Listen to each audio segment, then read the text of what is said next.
So my panel discussion focused on different macro trends that influence nanotechnology uptake. For me, of course, specifically graphene. And I think that, there's different ways to view this. I think that there are certain barriers with customer integration, and a few examples that I gave are that customers don't really want to use powder, they want to use dispersions. And then there are different regulatory barriers that we face, like EPA approvals that we have to undertake, and we've often discussed how that's very different in Europe, where there's a bit more cohesion as an industry. I think there's, bigger topical issues like the EU energy crisis, supply chain issues, hiring issues, and I think that, this does affect all of us. I think it can be a catalyst for adoption, reaching these net zero targets. But I also think there's going to be a huge degree of consolidation within the industry, and we've just seen recently with XG Sciences that went bankrupt, and the Nano Explorer was buying all their assets, and I think that trend with current market conditions is really going to be accelerated.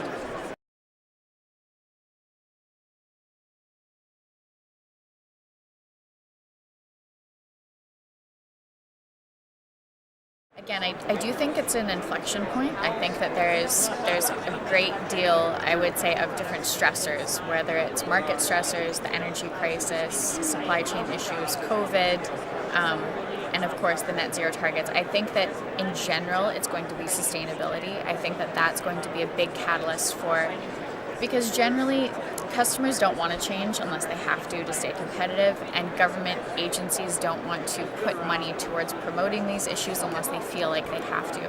And unfortunately, I think that things have changed to a degree that it's becoming so bad that there's enough public perception of we need to do something about this. And I think that the EU and China are great at these interventionist policies, and I hope that America can kind of come on board.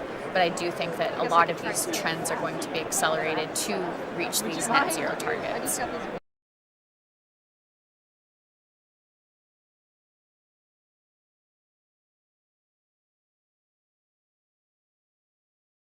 I always enjoy these shows. I think it's a fantastic networking opportunity. I think that we've had interest from investors, and mostly I think at this stage we're interested in co-development. A big point that I was making is that one material is not the end-all be-all, and our graphene, as much as I think it's a fantastic product, it's not going to do everything, and it's not ideal for every application. And I strongly believe in collaboration with other graphene producers or other nanotechnology material producers for a better end product, and I think faster adoption.